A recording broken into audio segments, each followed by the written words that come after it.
SUTV News, the APSCUF strike continues as the 478th day without a faculty contract has come and gone. And students stand by their professors. Check out how they're contributing to the cause. All that and more right now.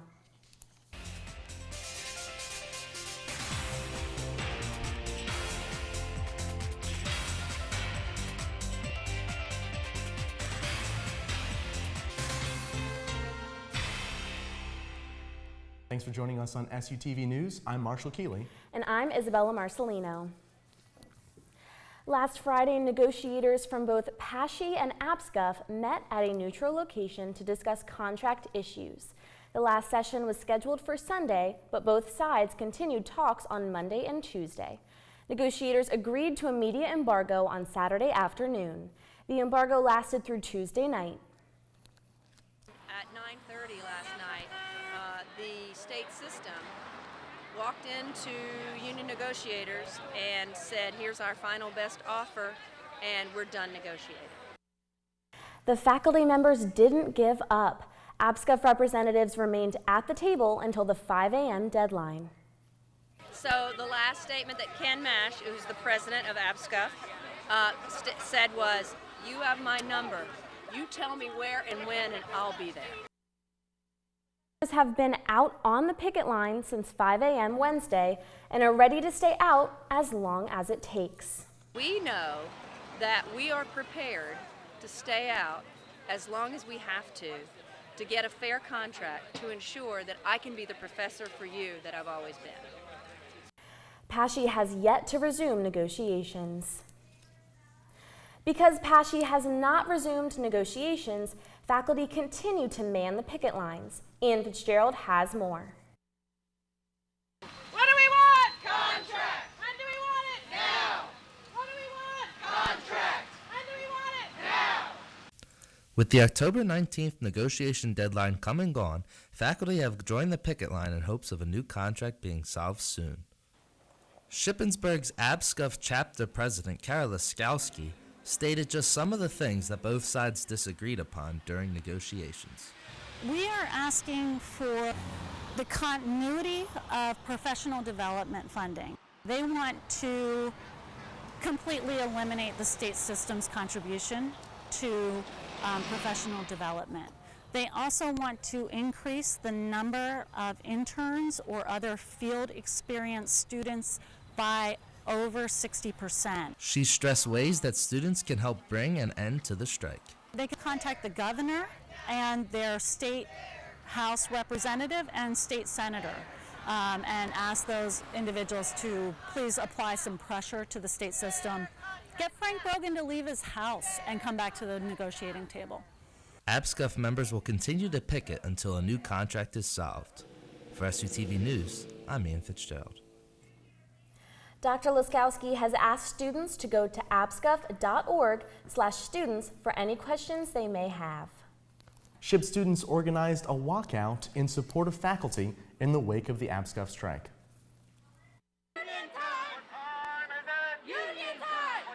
Students and faculty are coming together so classrooms don't continue to look like this. Yeah, we're fighting for this, and our students actually have our back in this as well. And that just honestly makes me want to fight harder. Students organized a walk through campus to meet APSCUF picketers on the front lines. The students should be out here today because the faculty's out here. They're fighting for our education, and so we get a quality education, and we should be here supporting them. I just wanted to thank you all because you're all here advocating for us and trying to make our education better, and without you doing this, we wouldn't be able to continue and be able to do the things we're capable of. Students stressed that the demonstration of support for the faculty is an important part of finding a resolution. It's important for students to back the faculty because they are fighting for the future of our higher education. As you know, we've been being continually defunded by the state for quite a few years now. That's not going to stop unless the unions stand up and take a stance on it. Faculty voiced their frustration about the stalled negotiations. As a student, I would be offended by their silence. I'm offended. The level of disrespect to just get up and walk, not even continue to try. I don't care that you're banging your head against the wall. I don't know if they were, but I don't care. The state system has yet to resume negotiations with ABSCUF. The SU Band and other student organizations joined faculty in rallies throughout the week. Pashi is speaking out about the ABSCUF contract negotiations. Today they released a series of Mythbusters to help people understand their latest proposal. Pashi spokesperson Ken Marshall said, quote, "Our last offer to the union is considerably different from the previous ones, and this should help people understand that." You can find the full list of Mythbusters on our website, sutvnews.com, keyword myth. Homecoming isn't just about a football game or a king and queen. Members of the Homecoming Court raise money for a charity each year. This year, the money raised will go to the Cumberland Valley Animal Shelter. Each member is required to raise at least $1,000. Darby Sells finds out what the shelter could do with the $10,000 donation. From caring for animals 365 days a year, to accepting strays, to putting on educational programs in schools, the Cumberland Valley Animal Shelter incurs many expenses. A donation from SHIP could help alleviate some daily costs. We're probably going to put that right back into the animal care, so you guys will know that the money that you bring to us will go right back into the daily care for these animals in here. Housing about 230 cats and 40 dogs, the cost of running the shelter is not cheap. Our annual budget, I believe, is about $600,000 a year. Along with cleaning supplies, food, and regular business expenses, the shelter spends most of the funds on one thing. Our number one cost that we have is actually medication for the animals, so when we have a stray come into us that is sick or needs vet care or anything like that, we need money for that. The shelter receives some money from the state and the township and raises money through thrift shops in Shippensburg and Chambersburg. We do not get any money from the county, and we do not get any money federally. So all of the rest of it comes from donations. The members of the Homecoming Court have raised over $4,000 through GoFundMe accounts alone so far. For SUTV, I'm Darby Sells. The King and Queen, along with the total donation, will be announced at the Homecoming football game on October 29th. There's plenty going on in the little town of Shippensburg, but what's going on in the wider world? World News is after the break. Don't go away. For more on a very interesting piece of real estate, here's Charles with World News. 1889 is set for demolition. There have been years of legal discussions about what to do with the aging and empty building. A 13-person commission concluded that a vacant area in the town of Branau could imply a denial of Austrian history. Its recommendation is for a, quote, thorough architectural rearrangement. The group hopes a restructure or teardown prevents it from becoming a neo-Nazi shrine. Future plans for the site haven't yet been determined. Peruvian environmental authorities are investigating the deaths of more than 10,000 frogs on Lake Titicaca in the south of the country. The frogs were part of the critically endangered Temmobius celeus family, known as the giant frogs of Lake Titicaca. The deaths were reported to the Peruvian National Forest and Wildlife Service. They estimate that more than 10,000 frogs died in an area of about 50 kilometers. China launched its longest mission to space with a crew Monday morning. 2 astronauts were aboard the Shenzhou 11 when it lifted off from the Gobi Desert. They will be in space for the next month and will conduct experiments related to medicine, physics, and biology. That's it for the World News. I'm Charles Franklin. From ship life to sports and everything in between, here's this week's Slate Preview. News reports on contract proposals and negotiation updates. Ship Life has stories on what students are doing with their time during the strike. Sports covers the effect of the strike on student athletes. Opinion relays seniors' thoughts on the strike, and entertainment highlights the Fetty Wap concert. Check out the Slate On newsstands on Tuesday and keep up all week on theslateonline.com. I'm Thomas Whitmer. When we come back, you can learn some history while also getting a scare. And some famous footwear needs some expensive updates. Well, it's been unseasonably warm this week. I know. Let's send it over to Rebecca to see if this heat's going to stay around. After some heat and rain, temperatures are finally cooling down. Tonight, partly cloudy skies and a low of 65. Tomorrow, expect showers with a high of 68 and a low of 46. Let's take a look at our 5-day. The weekend starts off with gusty winds. Saturday brings partly cloudy skies and a high of 54. Sunday warms up with partly cloudy skies and a high of 65. The start of our week brings cooler temperatures with a high of 59 on Monday and 56 on Tuesday. Have a great weekend, Ship. Let's head to our weekly dose of entertainment. With Halloween around the corner, Shippensburg has more to offer than just treats. Shippensburg History Center is having their first tales of morbid and macabre. To be a tour of the building with a bit of an homage to a haunted house. So there are going to be some weird things here and there, but of course all of which have a history focus to them. All the stories we're telling are true stories that actually did happen here in town and in the surrounding area. Following each tour, cider and donuts will be offered. General admission is $5 and members are $3. Space is limited, so RSVP to info@shippensburghistory.org. To see the tour dates, head to sutvnews.com. After working for NBC News for almost 14 years, Access Hollywood anchor Billy Bush has been fired. Controversy arose after a film of Donald Trump was released where Trump was making derogatory comments about women and Bush doing nothing to stop him. Although many fans do not agree with him being punished for the video, the decision was made final on October 17th.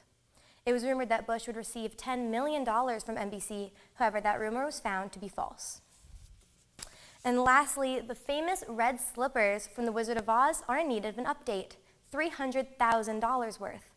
The ruby red slippers have been held in the Smithsonian Museum for over 3 decades. To keep them preserved, they need to stay there. The Smithsonian has already started raising money for conservation and a special climate-controlled case. They've raised over 10% of their goal, but only have until mid-November to raise the money. Wizard of Oz fans are tweeting #KeepThemRuby to raise awareness. That's it for entertainment. We'll see you next time. Allie Mooney was recognized as the best goalie in the nation. And we know the teachers are on strike, but how will that affect Shippensburg athletes? All that and more when we come back in sports.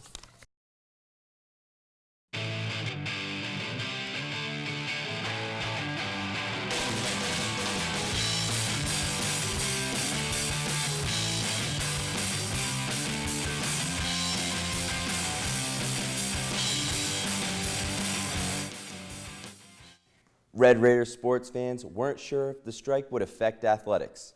The coaches' union did not strike, but the athletic trainers did strike with ABSCUF. Luckily for Ship fans, the university hired temporary trainers from Dreyer Physical Therapy in Chambersburg. The athletic administration also confirmed that all home games will go on as scheduled. Away games will depend on whether the hosting schools are able to find their own athletic trainers. Goalkeeper Allie Mooney was named the Long Strength NFHCA Division II Defensive Player of the Week. Mooney posted shutouts last week against Mercyhurst and number 3 ranked Millersville. The sophomore keeper leads the nation in goals against and save percentage. The number 1 ranked Raiders head to East Stroudsburg to take on the defending national champions and number 2 ranked Warriors. Senior volleyball player Annie Gorell was named PSAC Central Division Athlete of the Week. Gorell led the Raiders to 4 wins last week with Westchester, Millersville, Ursuline, and Cheney. Gorell racked up 33 kills and 50 digs on the week. She became the 3rd women's volleyball player to be named Player of the Week this year, joining Maura Nolan and Samantha Weber. Shippensburg returned home after a 2-game road stand on Saturday. Zach Salzgiver has the highlights. Shippensburg returned home looking to get back on track after a big loss to Westchester and an even bigger loss, their starting quarterback, Ryan Zapaticki. After struggling to find the end zone in the first half throughout the year, Shippensburg went 91 yards on their first drive, capping it off with a 17-yard pass. Chase Yoakum to redshirt freshman Kyle Haynes. Raiders lead by 7. The Raiders defense came in with something to prove after giving up 31 first-half points to Westchester. Not today, says Alan Hallman. Stuffing Devin Miller at the line of scrimmage on 3rd down, Cheney would be forced to punt. Next play, Cole Chipielli. He fields it at the 40, throws a stiff arm. He squeezes through 2 Cheney defenders. He has room down the sideline. Chipielli, he's at the 20, 15, only the kicker to beat. Pay dirt. The Raiders take a 14-point lead on the 58-yard return by the Penn State transfer. Cheney down 14 needs something from their offense. Justice Jacobs drops back. He is immediately pressured by Nace, escapes outside, goes deep down the field, but is denied. Shippensburg would hold Cheney to only one completion for 8 yards in the game. With Zapaticki out, Yoakum and freshman Landon Arcangelo split series. Arcangelo takes the snap, fires back shoulder, and Kearns comes up with a beautiful one-handed grab to give Arcangelo his first touchdown pass as a Raider and Shippensburg a 28-point lead. 3 minutes left in the half. Yoakum takes it himself, barreling up the middle. The Raiders would score a touchdown on 11 of 13 drives. Shippensburg takes a 49-0 lead into halftime. In the second half, Coach Mack gave some of the young guys a chance, and Marcus Lomini took full advantage of it as he explodes through an opening in the Wolves' defense, his second touchdown of the day. The Raiders tied a season high with 334 yards on the ground. Shippensburg goes on to win in dominating fashion, 76-0, the most points in a game in Shippensburg football history, pushing their record to 5-2 on the season. For SUTV Sports, I'm Zach Salzgiver. The Raiders hit the road this Saturday to take on Millersville. Kickoff's at 2. Homework, group project, practice, yoga? For many, yoga doesn't make the weekly to-do list, but the Red Raiders understand the importance of it in their hectic schedules. Associated Director of Sports Medicine Becky Fritz holds the weekly yoga sessions for SU athletes and students. Fitz explains yoga is a way to calm the mind and escape. One thing I've noticed about college students in general is they don't know how to turn everything off. They don't know how to disconnect, says Fritz. Sessions are open to all students on Sundays at noon in Shipwreck. After football practices on Thursdays, Coach Matt goes to Newts to talk Red Raider football with the local community. Matt Kleindienst has the story. On Thursdays during the football season, the second floor of Newt's Pub and Grill turns into the meeting place for Red Raider fans to talk football with Coach Mack. This weekly event has been a tradition since Coach Mack became the head coach in 2011. I had plans for when I became head coach that I'd like to do this to get the community involved, and so this seemed like a good place. I talked to the owner, John Nutowski, and he got on board with us, and we've been doing it ever since. During Thursday Night Football, Coach Mack, along with offensive coordinator J.C. Morgan, go over game film from last game, talk about team improvements, and preview the Red Raiders' next opponent. Regardless if the Red Raiders win or lose, Coach Mack is committed to keep the Shippensburg community involved with the team.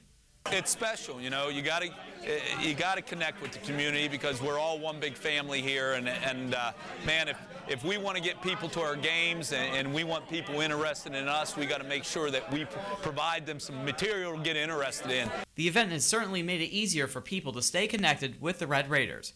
For SUTV Sports, I'm Matt Kleindienst.